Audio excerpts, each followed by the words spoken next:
एक young entrepreneur के लिए, एक नए स्टार्टअप के लिए, एक नए बिजनेसमैन के लिए आइडिया जनरेट करने के बाद सबसे बड़ी अगर कोई दिक्कत आती है तो वही दिक्कत आती है कि वो पैसा कहाँ से इकट्ठा करे, वो फंड कहाँ से जनरेट करे। नॉर्मली उसके दिमाग में एक परसेप्शन है कि गवर्नमेंट की सब्सिडी मतलब 20% कमीशन देना है और आपने कमीशन ले लेना है। आज हमारे साथ हैं अक्षत अग्रवाल जी, जो 12 सालों से उन लोगों की हेल्प कर रहे हैं जो बिजनेस आइडियाज को लेकर के आगे स्टार्टअप करना चाहते हैं, एंटरप्रेन्योर बनना चाहते हैं, कोई भी किसी भी तरह की नई यूनिट जो लगाना चाहते हैं। हम अक्षत अग्रवाल जी से बात करेंगे गवर्नमेंट की ऐसी कौन कौन सी स्कीम्स हैं जो अवेलेबल हैं, उनका क्या सॉल्यूशंस है, कैसे उनको फंड्स को जनरेट किया जा सकता है और क्या सच में आपको 20% की कमीशन देनी पड़ती है या नहीं देनी पड़ती है।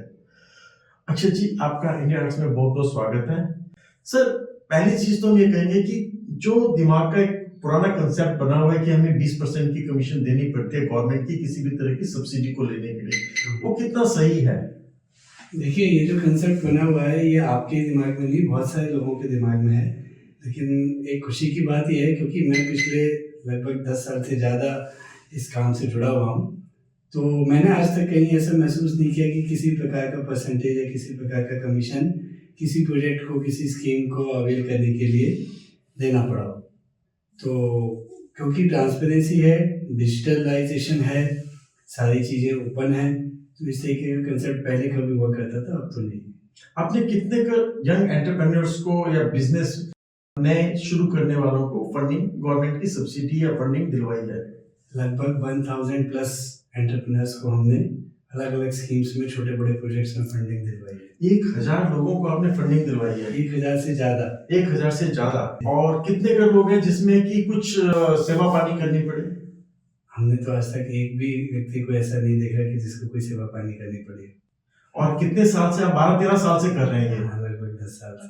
अब शुरू करते पहले जो छोटे छोटे एंटरप्रेन्योर्स होते हैं उनके लिए कौन कौन सी गवर्नमेंट की स्कीम्स अवेलेबल है और उसमें कितने % की सब्सिडी है? छोटे छोटे एंटरप्रेन्योर्स के लिए गवर्नमेंट की अलग अलग मिनिस्ट्री से अलग अलग स्कीम्स हैं। जैसे कि MSME मिनिस्ट्री जो है उससे गवर्नमेंट की एक स्कीम चलती है जिसमें मैन्युफैक्चरिंग, सर्विस, ट्रेडिंग, इसके लिए एक छोटी सी स्कीम है PMEGP, prime minister employment generation programme. इसमें अप टू 35% सब्सिडी रहती है। कोई भी अपनी छोटी सी कोई मैन्युफैक्चरिंग यूनिट डाल सकता है। मैन्युफैक्चरिंग किसी भी चीज़ की हो सकती है, फर्नीचर की, रेडीमेड गारमेंट्स की, कुछ नोटबुक की, वॉटएवर इट इज़, तो उसमें उनको 35% तक सब्सिडी मिल जाती है। मतलब अगर वो 50 लाख रुपए का प्रोजेक्ट होगा तो 17.5 लाख रुपए गवर्नमेंट देगी, सब्सिडी दे देगी। ओके। और इसके बाद अगर हम जाते हैं, फूड प्रोसेसिंग इंडस्ट्रीज की मिनिस्ट्री है, उसमें भी अगर फूड प्रोसेसिंग से रिलेटेड कोई भी इंडस्ट्री सेटअप करना चाहता है, माइक्रो इंडस्ट्री, तो उसमें भी 35% सब्सिडी मिल जाती है। यानी कि अगर 10 लाख रुपए की कोई छोटी सी इंडस्ट्री लगाना चाहे तो 3.5 लाख रुपए सब्सिडी मिल जाती है उसमें। और मैक्सिमम सब्सिडी अमाउंट कितना है? मैक्सिमम सब्सिडी अमाउंट इस स्कीम में 10 लाख रुपीज़ है। ओके। और अच्छी बात यह है कि इसमें आपको इंटरेस्ट सबवेंशन भी मिल जाता है। यानी कि अगर बैंक कोई इंटरेस्ट चार्ज कर रहा है 11%, तो उसमें 3% का इंटरेस्ट सबवेंशन मिल जाएगा। कि अगर उसने 10 लाख का लोन लिया तो उसको गवर्नमेंट को केवल और केवल 6.5 लाख रुपए देने हैं, और वो 6.5 लाख रुपए भी उसने उस पे जो इंटरेस्ट देना है वो 11 लाख का नहीं देना है, वो उसने 3.5% कम, मतलब हो जाएगा आपका 7.5%। अगर 10% है तो 6.5% देना पड़ेगा, इतना केवल इंटरेस्ट देना। और उसको कितने साल तक का टाइम ड्यूरेशन होता है? वो 3 साल, 5 साल, 7 साल, जो भी बैंक के साथ एग्री होगा तो उसके अकॉर्डिंग रीपेमेंट हो जाएगा। अच्छा, ये तो छोटे छोटे था। इसके अलावा सर और कौन सा है? इसके अलावा अगर कोई एग्रीकल्चर की फील्ड में भी जाना चाहता है तो उसमें एग्रीकल्चर मिनिस्ट्री की हॉर्टिकल्चर डेवलपमेंट की स्कीम है, जिसमें प्रोटेक्टेड कल्टीवेशन में poly house, shade net house वगैरह कोई लगाता है तो उसमें 50% सब्सिडी मिल जाती है। कि ये नीड भी है, अगर फार्मर हॉर्टिकल्चर की तरफ डाइवर्ट होते हैं तो उनकी इनकम जनरेशन भी ज़्यादा होती है। और साथ साथ में एक इंटीग्रेटेड प्रोजेक्ट होता है जिसमें उनको लैंड डेवलपमेंट के लिए, साथ में अगर पॉली हाउस है तो उसका स्ट्रक्चर बनाने के लिए, इक्विपमेंट्स के लिए, बोरिंग के लिए, पैक हाउस के लिए, लेबर हाउस के लिए, फेंसिंग के लिए पूरा इंटीग्रेटेड प्रोजेक्ट बनता है जिसमें सब्सिडी मिल जाती है 50%। वो एक अच्छा प्रोजेक्ट है। अगर कोई फार्मिंग, मैक्सिमम कितनी सब्सिडी मिलती है? इसमें मैक्सिमम सब्सिडी है 50 लाख रुपीस सब्सिडी है और maximum। कितना एरिया चाहिए होता है फार्मर को? अगर पॉली हाउस कोई करता है यानी कि प्रोटेक्टेड कल्टीवेशन तो उसमें 1 एकड़ मिनिमम रिक्वायर्ड होता है। और अगर ओपन कल्टीवेशन में जाते हैं तो 5 एकड़ लैंड रिक्वायर्ड। और उसमें कितनी सब्सिडी है सर? 5 एकड़ लैंड ओपन कल्टीवेशन में मैक्सिमम सब्सिडी है 30 लाख रुपीस 40%। अगर वो 1 करोड़ का प्रोजेक्ट होगा तो उसको 40 लाख सब्सिडी मिल जाएगी। और इसमें भी इंटरेस्ट सबवर्जन है।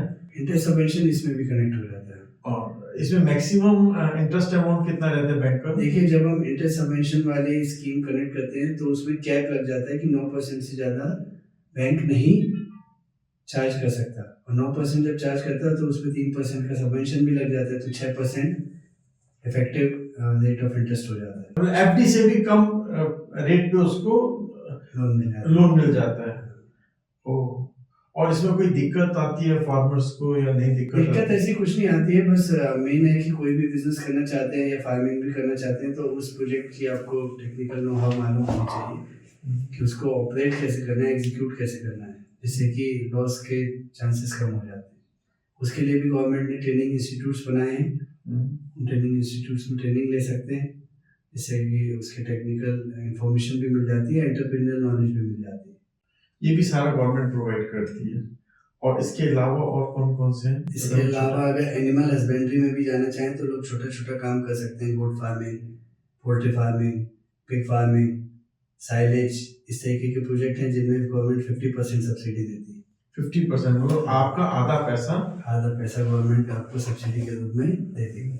अच्छा, इन सारे प्रोजेक्ट में हम पहले लोगों को ये बता दें कि अगर उसका सपोज करो प्रोजेक्ट 10 लाख का है, मैं 10 लाख से शुरू करते हैं। अगर 10 लाख का है तो उसको सीड अमाउंट अपनी तरफ से कितना डालना पड़ेगा? खुद का कंट्रीब्यूशन मिनिमम 10% रहता है। अलग अलग स्कीम्स में अलग अलग रहता है, लेकिन मिनिमम 10% और मैक्सिमम 40% अलाउड होता है। ओके, इसका मतलब उसको 1 लाख रुपए, 10 लाख का अगर प्रोजेक्ट है तो उसको 1 लाख रुपए इन्वेस्ट करने हैं। 9 लाख रुपए का उसको बैंक लोन दे देगा और उस 9 लाख में से 3.5 लाख रुपए आपकी सब्सिडी अमाउंट हो गया। तो मतलब हो गया 5.5 लाख रुपए का उसको केवल और केवल इंटरेस्ट देना और वापस करना है। और कुछ स्कीम्स में है कि उसको जो इंटरेस्ट अमाउंट देना है उस पर भी सबवेंशन, उस पर भी सबवर्जन है। सबवर्जन मतलब कि गवर्नमेंट की तरफ से है कि ये आपके फोकस्ड एरिया, और जो फोकस्ड एरिया है उसमें गवर्नमेंट कहते हैं कि आपको रेट ऑफ इंटरेस्ट काफी कम देना पड़ेगा। हाँ, अलग अलग स्कीम्स के अंदर रहता है। इसमें तो बहुत सारे डोमेन्स हैं, एनिमल हस्बेंड्री में, एग्रीकल्चर में, फूड प्रोसेसिंग में, सब में इंटरेस्ट सबवेंशन गवर्नमेंट दे रही है। सब में इंटरेस्ट सबवर्जन है। अच्छा, एनिमल हस्बेंड्री में आपने बताया गोट फार्मिंग है, इसमें मैक्सिमम सब्सिडी कितनी है सर? मैक्सिमम सब्सिडी इसमें 50 लाख रुपीस है। 50 लाख यानी 1 CR का प्रोजेक्ट होता है 500 गोट्स का। ओके, और उसमें उनको 50% सब्सिडी मिल जाती है। ये बिल्कुल फ्रेश प्रोजेक्ट के लिए होता है। आपके पास कुछ भी नहीं होगा तभी इस प्रोजेक्ट को अवेल कर पाएंगे। नहीं, उसी की बात करते हैं। तो उसको मिनिमम बकरियां कितनी रखनी पड़ेंगी? उसको मिनिमम या मैक्सिमम कुछ नहीं है। अगर 500 गोट्स का प्रोजेक्ट है जो 1 CR का है, तो 500 गोट्स ही उसको परचेज करनी है। और अगर वो चाहे कि मैं तो शुरू में अपने 100 रखना चाहता हूँ, हाँ, ऐसा कर सकता है। फेज वाइज डिस्बर्समेंट अगर बैंक से कराएंगे ओके, तो उस केस में वो पहले 100-200 बकरी परचेज कर लेंगे, फिर 3 महीने बाद 6 महीने बाद और कर लेंगे, जिससे कि उनको इनिशियल उसमें दिक्कत ना आए। अच्छा, मतलब वो चाहे तो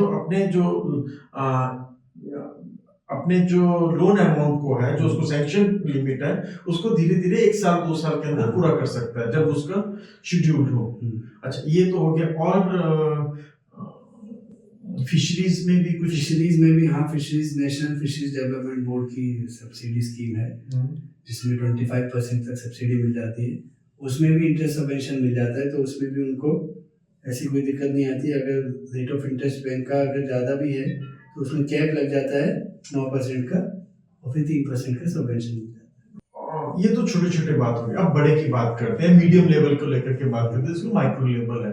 उसमें क्या गवर्नमेंट के प्लान्स हैं सर? गवर्नमेंट के प्लान्स काफ़ी अच्छे हैं। जैसे कि एक हम स्कीम देखते हैं, basic investment promotion assistance, BIP scheme है, जिसमें गवर्नमेंट 40% सब्सिडी देती है अगर कोई भी मैन्युफैक्चरिंग से रिलेटेड इंडस्ट्री सेटअप करता है। बस उसमें एक कंडीशन रहती है कि जो इंडस्ट्री सेटअप है या तो वो इंडस्ट्रियल एरिया में हो या रूरल एरिया में हो। हाँ, जो अर्बन एरिया है, जो मतलब वार्ड्स में आते हैं जहाँ पे म्यूनिसिपल कॉर्पोरेशन वगैरह रहती है, वहाँ पर वो सब्सिडी नहीं एप्लीकेबल होती है। या तो वो पंचायत एरिया में हो या फिर इंडस्ट्रियल एरिया जो आइडेंटिफाइड है गवर्नमेंट के उसमें हो, तो 40% सब्सिडी मिल जाती है। प्लस अगर वीमेन और SC/ST कैटेगरी में है तो उसमें आपको 8% सब्सिडी और मिल जाएगी। प्लस अगर वो प्रोडक्ट्स को एक्सपोर्ट करते हैं तो उसमें 12% सब्सिडी और मिल जाएगी। तो इस तरीके से इफेक्टिव सब्सिडी 60% हो जाती है। अगर वो वुमन एंटरप्रेन्योर हो और अगर वो एक्सपोर्ट करे, और एक्सपोर्ट की शायद कैपिंग है 25%, 25 to 50%। अच्छा 25% of the total annual revenue अगर वो एक्सपोर्ट करते हैं तो भी उसका जो सब्सिडी का अमाउंट रहेगा वो 60% तक रहेगा।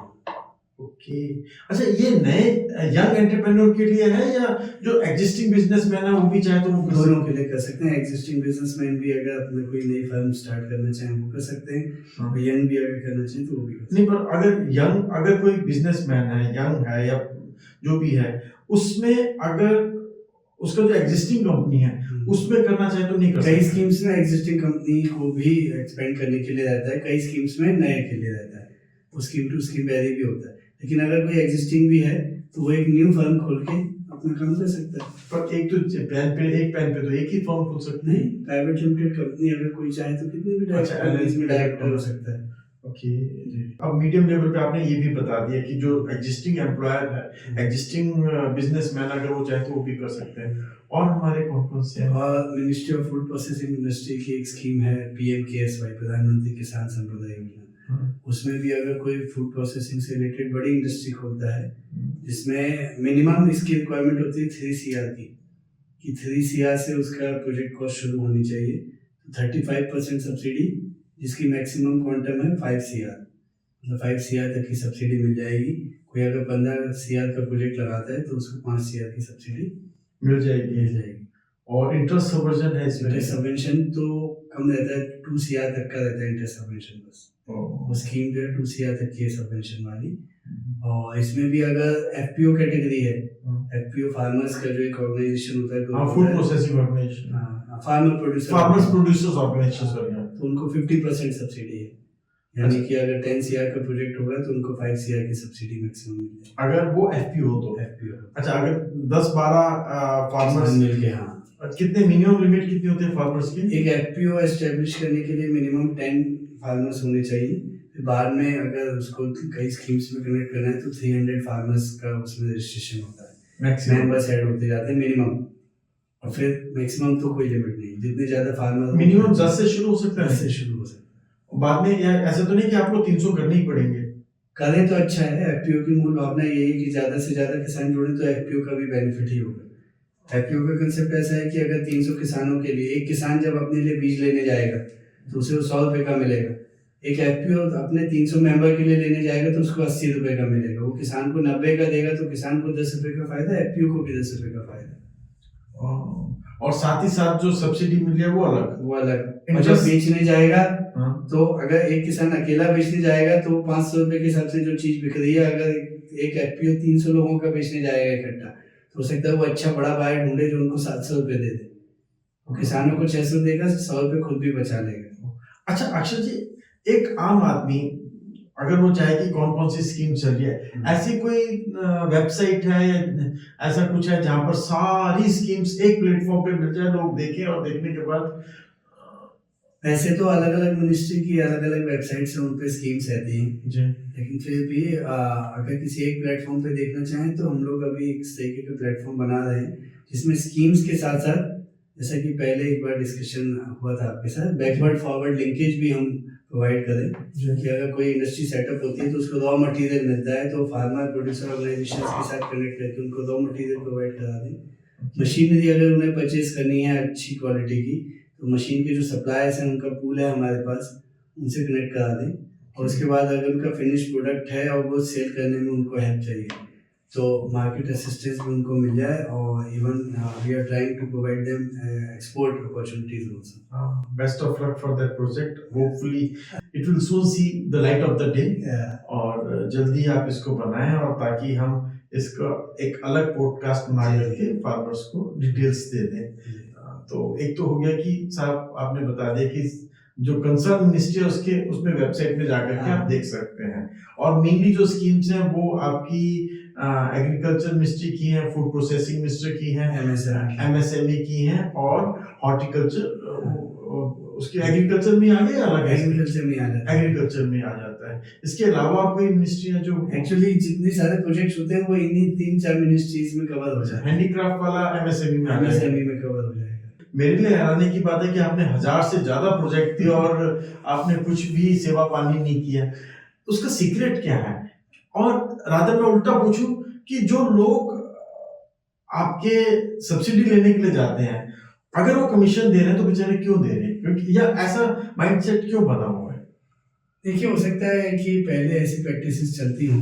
जी। पहले मैनुअल चीजें होती थी, फाइल्स मैनुअल बनती थी, तो एक फाइल को एक टेबल से दूसरी टेबल पर जाने में समय लग जाता था। उस समय को कम करने के लिए इस तरीके की प्रैक्टिसेस होती थी। अब क्या होता है कि जैसे एप्लीकेशन भी है, तो कोई भी जो बेनिफिशियरी है, एप्लीकेंट है, वो अपने घर से, मोबाइल से, लैपटॉप से ही डायरेक्ट एप्लीकेशन भी कर सकता है। डॉक्यूमेंटेशन बहुत ईजी हो गया है। जो पहले लंबी चौड़ी लिस्ट होती थी डॉक्यूमेंट्स की, अब गिनती के 4-5 डॉक्यूमेंट्स लगते हैं। ओके। हाँ, तो उस वजह से ये चीजें कम होती जा रही हैं। पर लोगों को अभी भी दिमाग में वो पुराना 20 साल पुराना लैक कंसेप्ट ऑफ अवेयरनेस है, क्योंकि लोगों को इन्फॉर्मेशन नहीं होती स्कीम्स की, और ज़्यादातर लोग बूटस्ट्रैप कर लेते हैं या बैंक से डायरेक्ट फाइनेंस ले लेते हैं। अगर स्कीम के अंडर जाते हैं तो उनको बेनिफिट मिलता है, वो उनको मालूम ही नहीं होता है। जब हम अलग अलग जगह लेक्चर करने जाते हैं तो 100 में से मेरे ख्याल से सिर्फ 2 या 5 लोग होते हैं जिनको मालूम होता है कि अच्छा ये स्कीम्स ऐसे काम करती है। तो अगर लोगों को इस तरह की फैसिलिटीज को अवेल करना है, इस तरह की गवर्नमेंट की स्कीम्स में अपने आप को मेंबर बनना है या अवेल करना है, तो उसके लिए क्या क्या है कि खुद ही करना पड़ेगा? प्रोजेक्ट रिपोर्ट बनाना, ये वो सब करना? जैसे हमारे ऑफिस से ये सारे documentation, project report, licences, registration वगैरह सब बन जाते हैं। बाकी जो भी गवर्नमेंट की मिनिस्ट्री की वेबसाइट होती है उस पर पूरी डिटेल दी रहती है। किसी कंसल्टेंट को कनेक्ट करके इजीली उसको किया जा सकता है। अच्छा, और वो कंसल्टेंट ज्यादा आपके चार्जेस नहीं लेते? हाँ, क्योंकि इतने ज़्यादा मुश्किल कोई बड़ा काम है नहीं ओके। कि जिसका बहुत ज़्यादा चार्ज लिया जाए, और थोड़ी बहुत अवेयरनेस खुद हो तो आप इजीली फिर उसको नेगोशिएट भी कर सकते हैं। अब आप जो यंग एंटरप्रेन्योर्स हैं उनको क्या मैसेज देना चाहते हैं? यंग एंटरप्रेन्योर्स के लिए मैसेज यही है कि खुद पे भरोसा रखें। जब वो खुद पे भरोसा करेंगे तभी दूसरे उन पे भरोसा कर पाएंगे। कई बार यंग एंटरप्रेन्योर्स हम लोग सेशन करने जाते हैं तो वो मैं देखता हूँ वो ग्रांट्स के पीछे भागते हैं कि ऐसी ग्रांट मिल जाए जो वापस ना करनी पड़े, अगर बिजनेस नहीं भी चले तो मेरा कुछ नुकसान ना हो।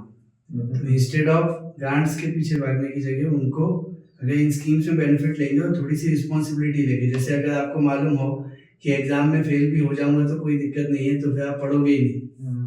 तो आपके ऊपर एक हेल्दी प्रेशर रहना चाहिए कि ये मैंने लोन लिया है, मेरे को बिजनेस को चलाना है और अगर मैं मेहनत करूंगा तभी चलेगा। तो उसमें उनको बेनिफिट भी श्योर होगा, क्योंकि अगर ग्रांट की बात करते हैं तो 10,000 लोग एक कॉम्पिटिशन के लिए अप्लाई करते हैं, किसको मिलेगा किसको नहीं मिलेगा कुछ पता नहीं। लेकिन हम जब स्कीम की बात करते हैं गवर्नमेंट की स्कीम की, तो जो अप्लाई करेगा हर इंसान को मिलेगा। उसका कोई ऐसा कोई लॉटरी सिस्टम या सिलेक्शन क्राइटेरिया नहीं होता। डॉक्यूमेंटेशन जिसका ओके है, he will get the benefit. So he will get the benefit. He surely get the benefit. Surely.